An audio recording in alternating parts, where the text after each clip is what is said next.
I'm sure one of the most exhausting things about 2020 was constantly hearing about how terrible the year was. And now that it's over, we probably have to endure a lot of, oh my god, we survived 2020, without the assurance that things will either get better or worse from here. With that being said, we survived 2020, everyone. Things can't get worse from here, knock on wood. But seriously, not to get anyone's hopes up, but I'm actually pretty excited for 2021. And that's due to one simple reason.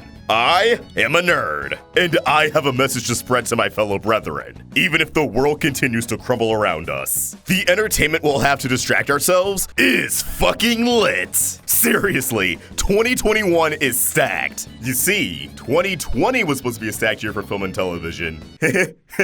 Ouch. But due to the pandemic not only putting a halt on theaters and new film releases, but it halted various productions. Everyone was affected in some way, shape, or form. So on top of film and television that was already slated to 2021, we now also have a significant amount of delayed 2020 content. Now don't get me wrong, a few things meant for 2021 got pushed to 2022 as a result, likely more than we actually realized. But nevertheless, a ton of streaming services, television networks, and basically every major entertainment company will contribute to one of the most stacked years in entertainment thus far, content being staggered throughout the following months. Every nerdy YouTube channel has been making their list, whether it be for film, television, or gaming. And you know we had to throw our hat into the ring for animation. So this is our list for animation goodness that we're excited for in 2021. And this is poised to be such a wonderful year across the board. Adult animation, kids animation, young adult animation. We're going to be starting with the new cartoons we're excited for, then shed some light on the returning shows,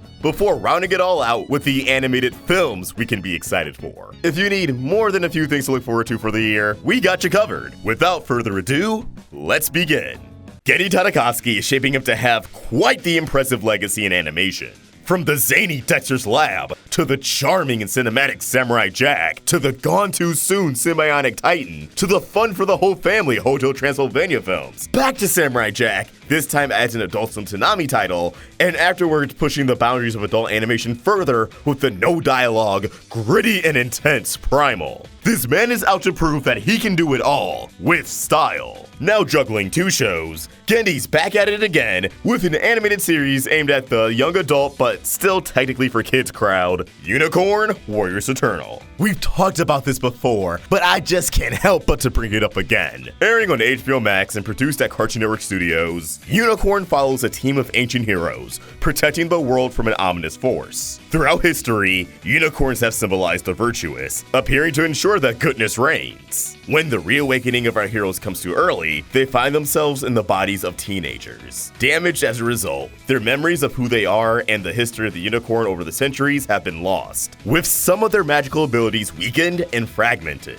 Not only do they have to protect the world against the prevailing darkness, they have to do it while navigating the unexpected laughs and humor that come with teen angst and emotions. Now, maybe I'm just still in mourning, but this sounds like it could be Symbionic Titan with a more fantasy angle as opposed to a sci-fi angle. Now, obviously, it's going to stand out from Symbionic Titan in more ways than one, but even just by its art style, it really feels like they are trying to create a spiritual successor. That being said, I'm really hoping this will capture the tone of Samurai Jack and Symbionic Titan, one where there's plenty of humor to be found, but you don't really view the show as a comedy. I hope Genndy and his team get to work in marvelous action scenes that we all know and love from his work. But more than anything, I can't wait to get to know these characters. Genndy knows how to create and write good characters. My feelings on Samurai Jack Season 5 aside, and as someone who really believes in the medium of animation, I want to see it thrive and succeed. I'd love to see more television series catered for either young adults or for adult animation to dabble in different genres. To see more adult animation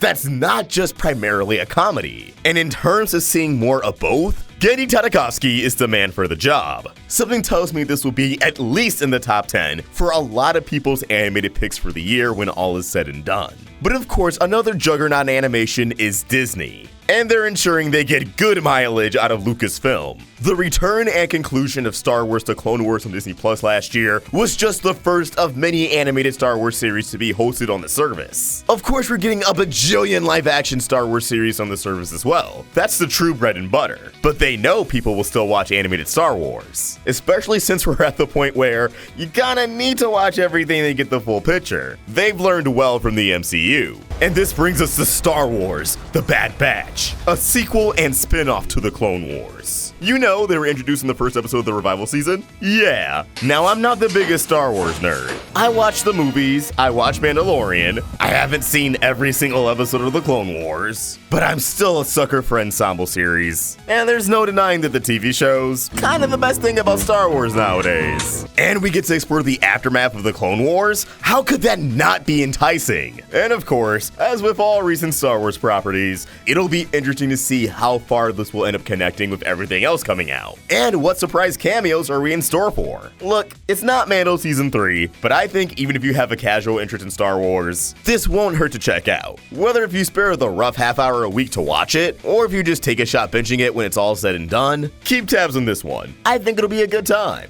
But this isn't the only major Disney IP getting in on the animated goodness this year. As 2021, I believe this summer, we'll see the first animated MCU series, Marvel's What If. And I'm gonna be real, I think this is the MCU show I'm most excited for. Based off the very simple premise of the What If comics, the What If animated series will take the heroes of the Marvel Cinematic Universe and place them into strange, often mixed-match scenarios. Like what if Peggy Carter was Captain America, while Steve Rogers pilots a pseudo-Iron Man mech? What if T'Challa got abducted into space and became Star-Lord instead of Peter Quill? It seems like Marvel Studios will also have the opportunity to adapt some of the more out-there comic storylines, like Marvel Zombies. Not only will a bulk of the MCU actors reprise their characters in the series, but because it's animated, sure, we are arguably missing out on some of the MCU charm, but I feel as if these scenarios will be even more unrestricted, not having to worry about adapting things perfectly into live action.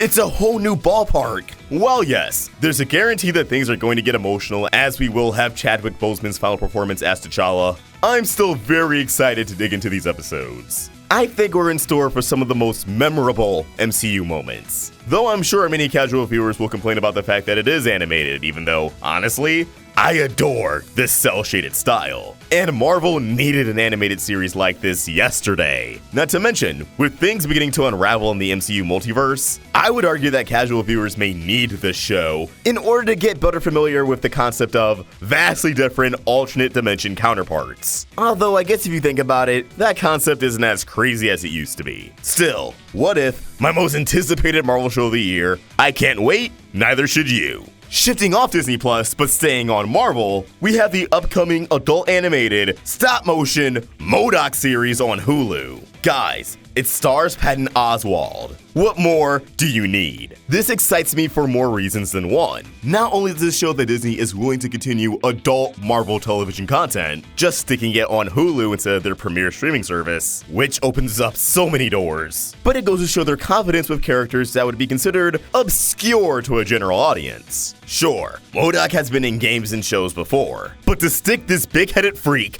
on the front page of Hulu, Marvel logo and everything, looking adults right in the eye and saying, hey, this isn't MCU, but it's Marvel. You like Marvel. You're gonna watch this, you're gonna laugh, and you're gonna have a taste for more. For all we know, the show could stink. But Patton Oswalt as MODOK? What more could you want? A supervillain getting his own show too?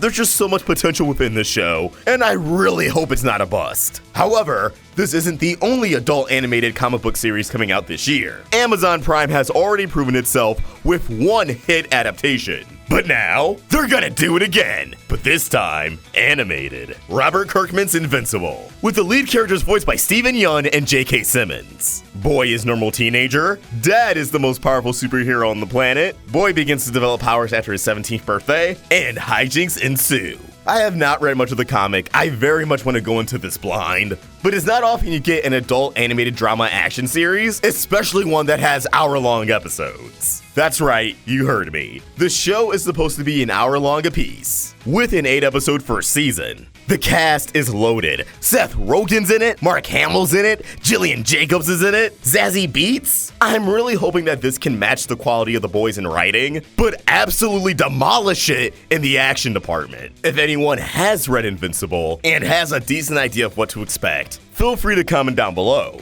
Although, like The Boys, I am expecting them to switch things up and stray from the original comic storyline. Switching over to Netflix, I love their new strategy. They take the creators of cartoons we know and love and give them a bunch of money to make stuff. And ideally, 2021 will finally give us the first of these projects. As former Gravity Falls alumni, Sion Takeuchi, apologies if I butchered your last name, spent her time since at least 2019 working on a brand new adult animated series, Inside Job, with Gravity Falls creator Alex Hirsch serving as executive producer. We have not heard much about Inside Job since its announcement in 2019. However, considering Alex Hirsch began staffing up for his brand new animated series a few months back, it's likely that Inside Job is already in the can. This workplace comedy is set in the shadow government, where every conspiracy theory, from the Illuminati to reptoids, is true, and one woman struggles to keep the chaos under wraps. Although this is not Alex Hirsch's show, it was the team of Gravity Falls who made it what it was. That includes Shion. So I'm hoping this show can provide and transform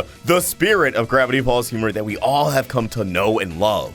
Now, since it is 20 episodes, I assume Inside Job will be released in 2 parts, 10 episodes apiece. And since the initial press release specified this is Shion's first project at Netflix, I can only imagine that it'll be a one and done.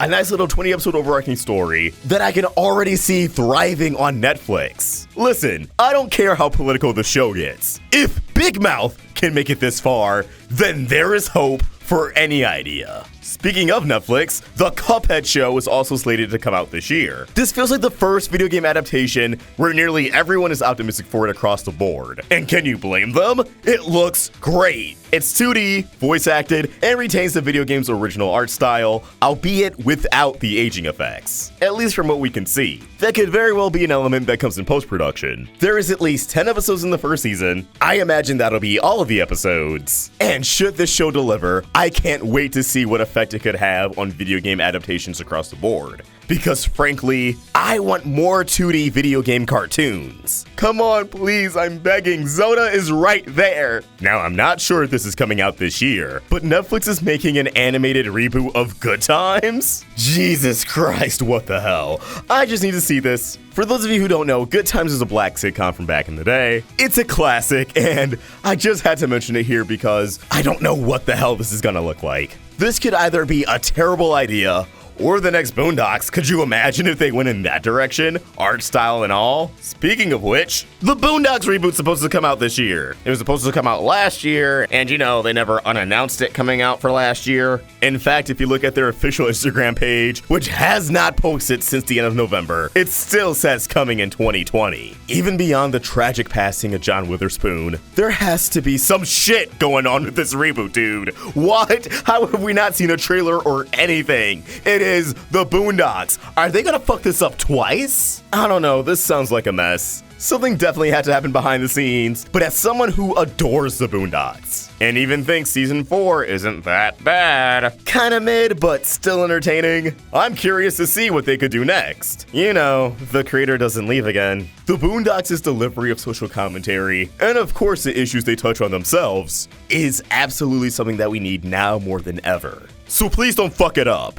There's Netflix and Titmouse's Q-Force, a half-hour adult animated comedy that focuses on a handsome secret agent and his team of fellow LGBTQ super spies. Constantly underestimated by their colleagues, the members of Q-Force have to prove themselves time and again as they embark on extraordinary professional and personal adventures. Now, Netflix had a show similar to this before named Super Drags. I don't think it was that popular. It only lasted for a season of 5 episodes. So I guess let's hope this one doesn't flop. Again, I'd love to see adult animation expand its genres. And although Q-Force is listed solely as an adult animated comedy in the press release, the angle of them being spies and going on adventures really has me hoping that we could see some dynamic action sequences, especially as this is coming from Titmouse, known for great Western sakuga, which can be found in shows such as Motor City and Mau Mau. We also got a few reboots and revivals. Tiny Toons Looniversity, which we covered before, but yeah, they're coming back. They're heading to college, I guess. And they will once again be joined by the iconic Looney Tunes characters. There's also the CGI Rugrats reboot, which yeah, I get it, it's CGI. That may be off-putting to some people, but I won't lie, they know how to make it work. There's been a long enough gap between the original Rugrats and this revival, where I feel like I can be optimistic enough for most of its crew, if not all of its crew, to not only be familiar with the original series, but to be fans of the original series. People who understand these characters, and how to modernize them. As long as we have that and the jokes are good, I have no complaints. Disney Plus has Monsters at Work, a Disney Plus spinoff of Monsters Inc. that takes place 6 months after the events of the original film, focusing on a recent Scare Major graduate, Tyler Tuskman, who dreams of working alongside his idols, Mike Wazowski and Sully. Craig McCracken's brand new series, Kid Cosmic, is finally coming out. The trailer's out, the designs look great, I love that guy who looks like Wander. And to give you the short premise of what we know so far, a kid wants to be a superhero, gets the Infinity Stones, and becomes a superhero. Yeah, sounds pretty solid to me. If you enjoy Craig McCracken's other work, like the Powerpuff Girls, Foster's Home for Imaginary Friends, or Wander Over Yonder, please be sure to check this out in February of 2021. El Tigre creator Jorge Gutierrez is also getting in on the Netflix fun, as Netflix will also be releasing his brand new series, Maya and the Three, later this year, in which a Mesoamerican warrior princess embarks on a quest to recruit 3 legendary fighters to help save the world of gods and humankind. Yeah, that's pretty intense, huh? Gutierrez himself describes the series as Mexican Lord of the Rings, so if you're not sold by all of this, all I'll say is, wait for a trailer. I'm sure we'll all be blown away. Cartoon Network Studios over in the United Kingdom is also giving us a treat, as we'll finally have the premiere of Elliott from Earth, a show that for years has been thought as the spiritual successor to Gumball, due to its incredibly similar art style. There's no word on if, when, or how Elliott from Earth will premiere in the United States, but we all know the power of the internet. If people want to find it, they will. They did say the show will roll out globally, so I guess that's as much confirmation as we're gonna get. We cannot forget Young Love, an animated series headed to HBO Max by Matthew A. Cherry, based off of his Oscar-winning animated short film, Hair Love. This series is set to expand on the world of the Young family as they juggle careers, marriage, parenthood, social issues, and multi-generational dynamics while striving to make a better life for themselves. If you haven't seen Hair Love, the full short is on YouTube, and guys, you better pull up to this one for the culture. Another spinoff we discussed before, We Baby Bears, is set to premiere on Cartoon Network in spring of 2021. I've said it before, but I'm actually interested in this reboot. It seems like the gimmick of the show isn't that it's, oh, the bears but babies, because, you know, that was an aspect of the original series. We would have episodes set in the past. Instead, it appears the insane adventures they embark on, and its strong anime influence, will be the distinguishing factor between this and the original series. Disney Channel is dropping their next big animated hit, with The Ghost and Molly McGee slated to premiere in early 2021. This series follows Molly McGee, an optimistic tween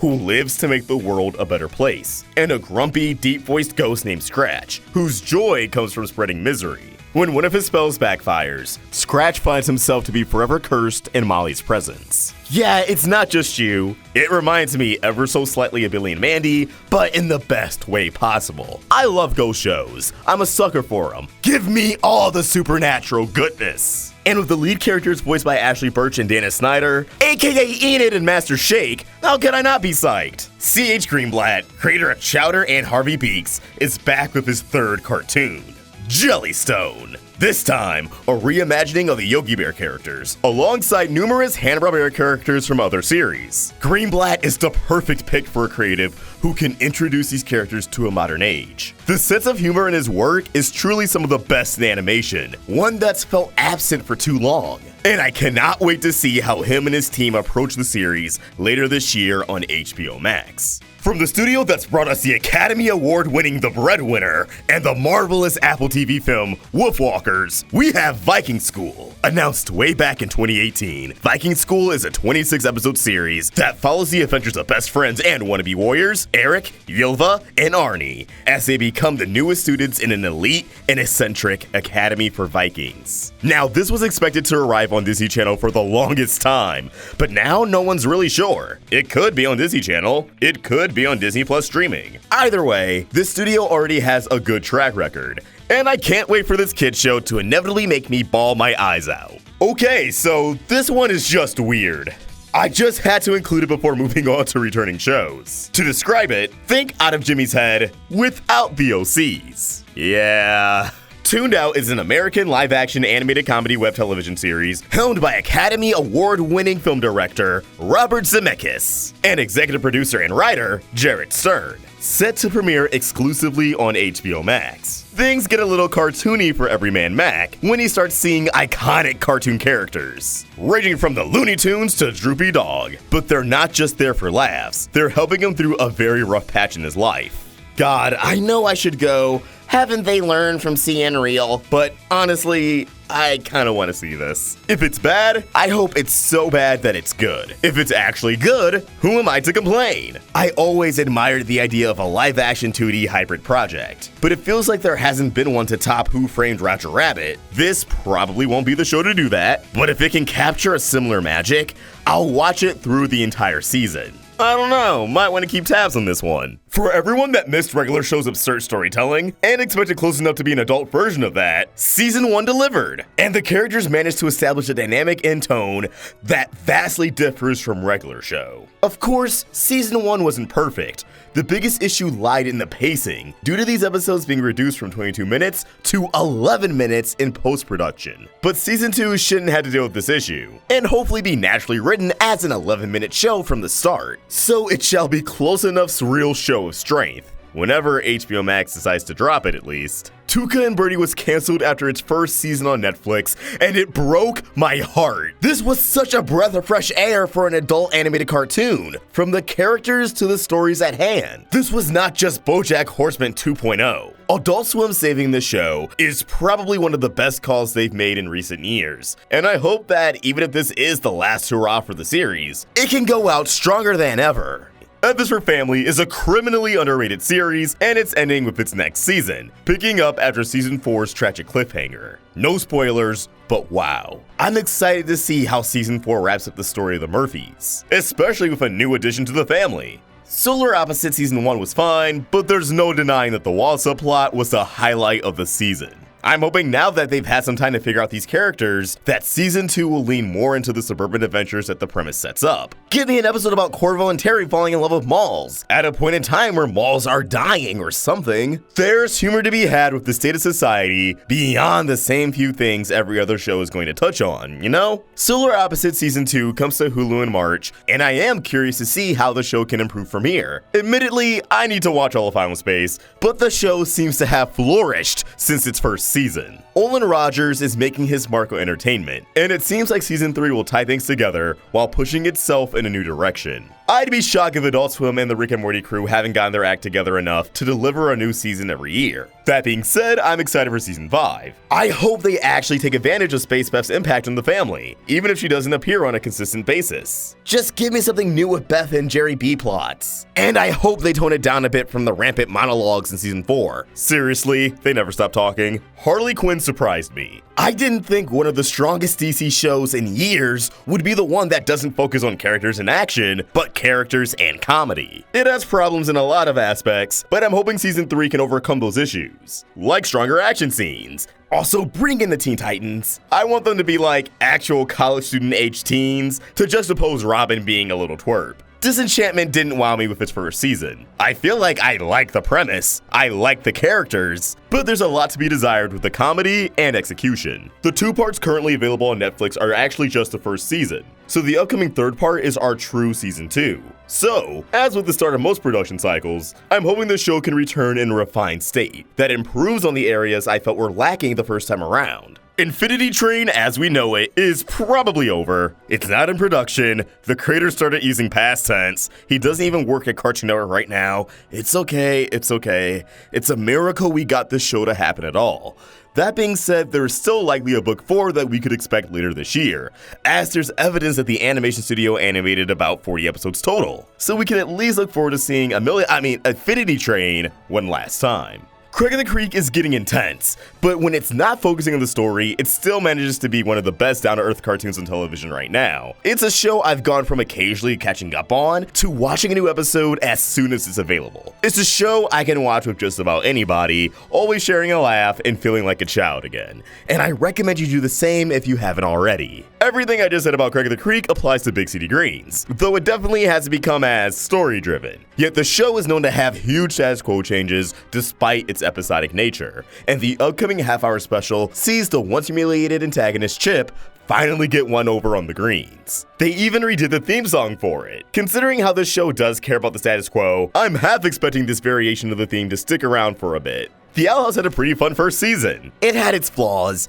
it felt a bit unfocused at times, but Dana Terrace has been vocal about season 1 very much being a collaboration between her vision and what Disney executives wanted, and that season 2 will be closer to her original vision. So I'm excited to see what changes, along discovering what's really going on with Emperor Bellows, the Titan, and the Day of Unity. Not to mention the status quo changes going on with Ida and Lilith. Much like how the Owl House Season 2 will get to show what the team is really made of, Amphibia Season 2 has been on a roll so far. I really enjoyed the first half of Season 2, not just because it was story-driven, because truthfully, a lot of the story-driven aspect was very much build-up, though we got introduced to one of the show's strongest characters, Marcy, alongside a few other significant characters. I really enjoyed the first half of Season 2 and would consider it one of my favorites of 2020 because of the characters and the stories being told. I love Ant's character a lot more in Season 2 than I did in Season 1, and it just feels like Season 2 is going all out with heartfelt moments that land because now these characters have a very believable bond. That being said, it seems like the second half of Season 2 is going all in with payoff and action, with the bulk of the episode titles sounding very plot-focused. I can't wait to see Season 2's climactic end. I truly believe Primal is a show you need to just experience. It doesn't have dialogue for a reason. I want to talk about it more in a bigger video, but yeah, you should definitely catch up if you're able to. And tune into Season 2 whenever it premieres this year. They released the first 5 episodes in 2019, and the other 5 in 2020, so I'm guessing we'll get 5 at some point this year as well. Love, Death, and Robots is the astounding animated Netflix anthology that gives me nightmares, but I can't get enough of it. It's not certain if Season 2 is coming out this year, but Season 1 was in 2019, and 2-year gaps between seasons seems to be becoming more and more of a Netflix norm. So, consider me excited. And last but not least, movies. Though this may be a little bit lightning speed just because, while I am excited for these films, I really don't have a lot to say about most of them. Raya and the Last Dragon. This looks amazing. In case you couldn't tell, I'm a sucker for action and world building, and this film seems like it'll deliver on both. With a beautiful Disney flair nonetheless. This was meant to come out a few months ago before getting delayed to this year, and will be available on both theaters and on Disney+. Though, like Mulan, you will have to pay the $30 fee, but I don't really mind unlike Mulan, because it's not a remake, and it generally just looks decent. Connected. Phil Lord and Chris Miller are involved with this one, and to try to help get us through the pandemic, they posted frequent updates about this film's production throughout the year. It seems to be a little bit grounded, more sci-fi than fantasy. I love the art style. And a family road trip? Alright, hell yeah. I also appreciate that the main character here is going into college. It makes me feel like we're in store for a really mature story. Ladybug and Cat Noir Awakening. Look, I'm kinda new to Miraculous. I've seen the New York movie and a few episodes, but my god, this film looks like it'll be breathtaking. And a musical? The Miraculous fans are being fed. Space Jam: A New Legacy. The Space Jam sequel is finally here. We got a new star ball player, new uniforms, and potentially a new animation style. I don't know how I really feel about that, but this might just be for promotion. You need to have the shading. That's like half of the appeal for me, dog. Not to mention, the plot sounds insane.